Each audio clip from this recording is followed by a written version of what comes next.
I've got a new game on my table today. It's called Alien Biosphere, and I'm excited to show you the pre-Kickstarter version. There will be different variations and maps with altered rules, and even the core game might change slightly, but the main idea will stay the same. We will need that many dice to play. Nah, just kidding. I'll show you how many. First things first, we'll need 3 pencils and a marker.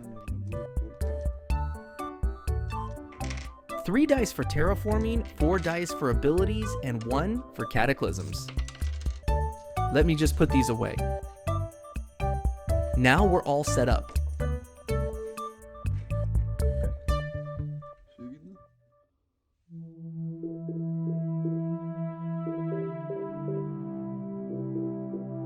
Okay, let the colonization begin. At the start, 3 out of 9 creatures are available. Each creature has a spawn cost and a set of abilities. Each ability has its own cost. This hex shows how to draw the creature, and this is a bonus for a colony of 3 identical creatures living together. I keep track of all unlocked creatures on this small but very handy block, so I don't have to draw you on the actual creature page. I also start with 1 of each resource. To achieve a minor victory on this map, I need to collect 3 of each orb, or push past that milestone and grab as many as I can. I'll explain in a minute. First, roll 3 dice. Pick 1 to use as a pass into a sector of your choice. The other 2 are for terraforming. Okay, first up, sector of your choice. What does that mean? The planet is divided into 3 sectors, and each turn you decide which one you'll enter. A dice result of 1 or 2 takes you to sector A, dice 3 or 4 to sector B, dice 5 or 6 to sector C. Next pair of dice are for terraforming or simply coloring the hexes. A dice result of 1 and 2 makes soil, dice 3 and 4 make lakes, dice 5 and 6 make swamps. We must draw 2 lands now. Terraforming is compulsory because it's part of the game's timer mechanic. The game ends when we can't terraform anymore. After entering a sector and terraforming, we can spawn creatures from the available ones, but only on colored hexes in the sector we're currently in. I can spawn an ant, a spore, or a snail. Personally, I like starting with a spore, or snail, since they can produce resources while ants only generate orbs, the local equivalent of victory points. But spores like swamps and snails like lakes, which I don't have yet. Nah, I'm not making any creatures today. Let's skip this phase and roll another 4 dice. Remember how each creature has a set of numbered abilities? These dice are used for those abilities. But since we haven't spawned any creatures yet, we can sacrifice all 4 dice for the final phase, the cataclysm. The sum of the red die and all unused dice from the abilities phase gives you the cataclysm total. 15. I must spawn 1 mutant copy of each unlocked decomposer. The biosphere in this game consists of 3 types of creatures: decomposers, producers, and consumers. A mutant is an outcast. It can't interact with other creatures, form groups called colonies, or be included in a loop, the local analog of a food chain ecosystem. To mark a mutant, simply add spikes to its original drawing. Just like I did now, drawing that mutant snail in Sector C.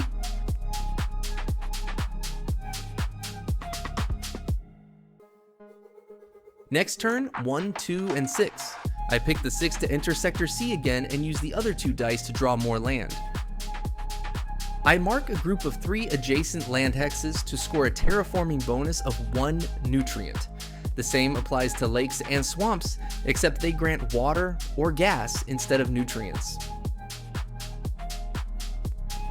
This time, I spend 1 nutrient to spawn an ant, then roll for abilities. I leave the 3 and 6 for the cataclysm check, and use the pair of 3s to activate the ant's ability to replicate within the same sector, twice. Note that the ant must live on a land hex to use this ability. The cataclysm check triggers an infestation event, but I don't have space for any more mutants, so no thanks.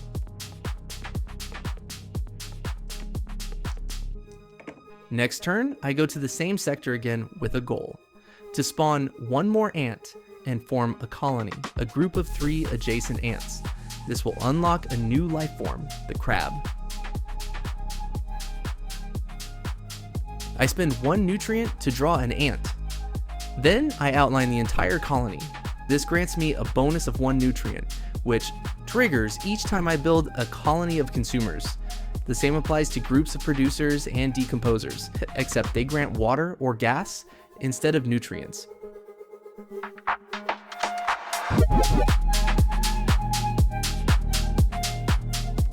Now for the actions, or should I say abilities. I want this mutant snail to lay an egg. See? Mutants are still valuable, even if they sometimes infest the terrain and take up precious space. The egg-laying ability costs 1 point, and my lowest die is a 3, so it's fine. This will happen all the time, using stronger dice for weaker abilities when they're needed most. Actually, I'll use 1 more die to make it eat its own egg and gain 1 nutrient. It can't hatch from land anyway, so why waste a perfectly good source of protein? Ah, dang it, not an invasion! I wanted that lake. Now another mutant's gonna take it. That's what I was talking about. Mutants ruined my perfect world.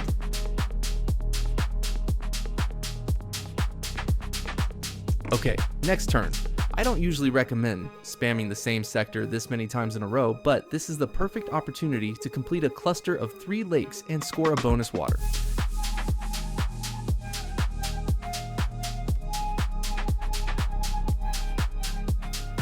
I really want to place a normal, healthy snail on this lake so it can hatch its eggs in the future.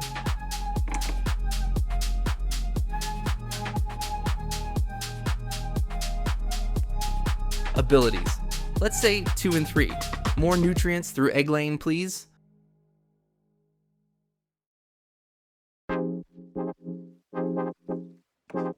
"16. Nice. Mega Cyclone brings some gas into this world. That's a good one.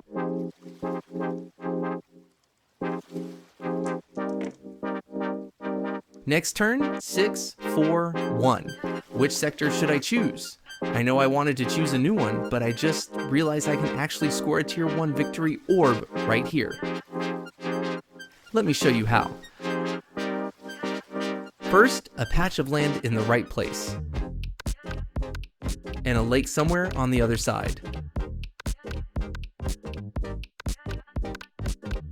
Then, I spend 1 gas to spawn a spore and complete a food chain, or as we call it, a loop.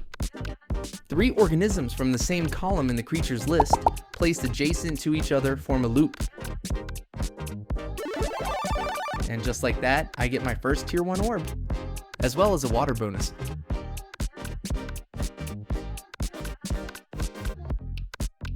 I can earn tier 2 and tier 3 orbs needed for a minor victory by forming more loops that include advanced creatures. Actions. Let's use 1, 3, and 4. I want to activate several abilities this turn for maximum effect, but I'm keeping the 6 for the cataclysm, just in case. I use a 1 so the spore can lay 3 eggs inside the loop, and the ant in that same loop can eat 1 to earn me another white orb.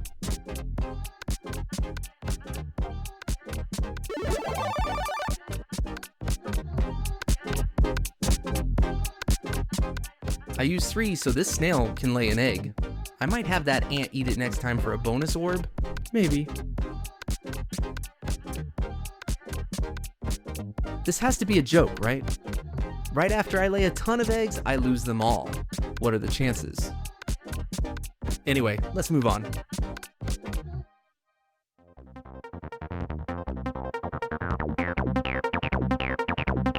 Let's go.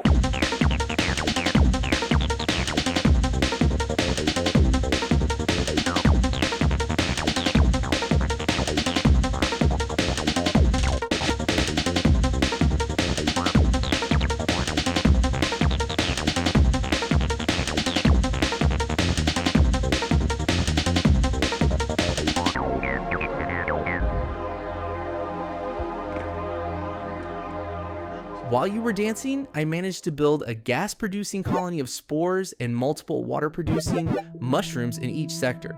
I've also unlocked a bunch of new species, and am almost ready to start earning those green tier 2 orbs. Here's the perfect spot to place a crab and complete a loop of tier 2 creatures, if I can call them that. But first, let's enter Sector C and score a bonus nutrient from a terraforming combo. Good. Now I'm just making sure everything's correct and I'm not wasting resources. Yep, all good. Drawing a crab.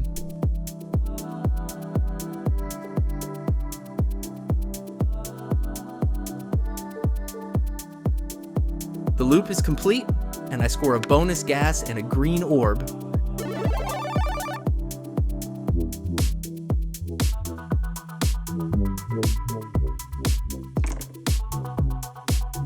One, 2, 5, 5 for the actions. I think I need to use the crab's ability right away before a cataclysm ruins my plans. So let's say 1 for the snail to lay an egg right here in this loop.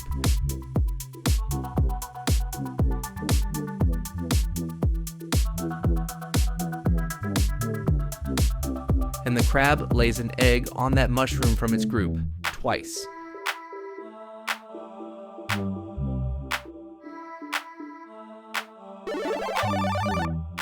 Awesome, now to get closer to a minor victory, I need to create a tier 3 loop. Let me fast forward a little to show you how I made it happen.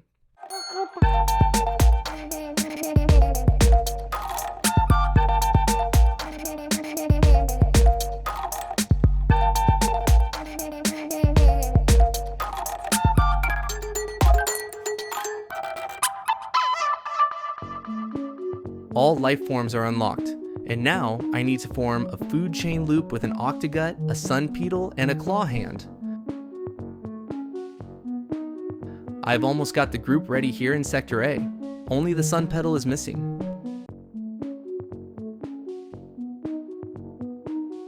There aren't many turns left. Look how I colored almost the entire planet. Luckily, I can enter Sector A using my green dice roll this turn, and I even have just enough resources saved up.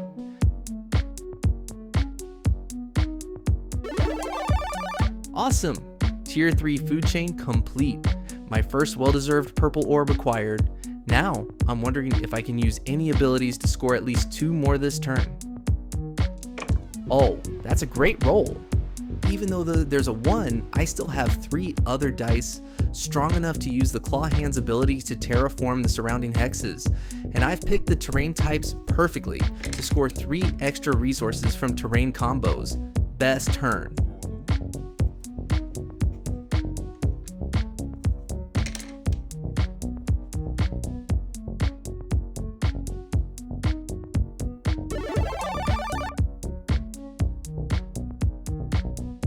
Cataclysm roll.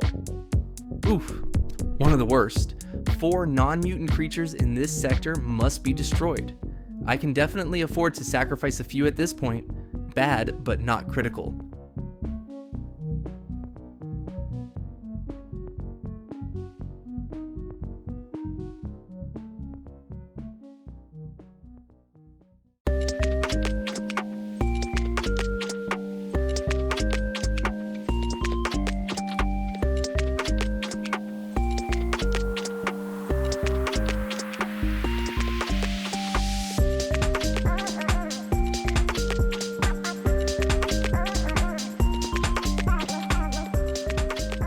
I kept playing even after achieving a minor victory to beat my personal record, and look how many orbs I've collected.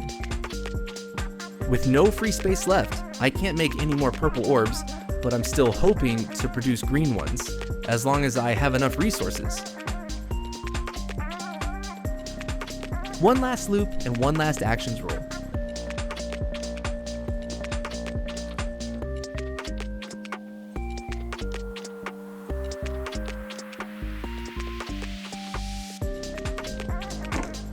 Nice roll.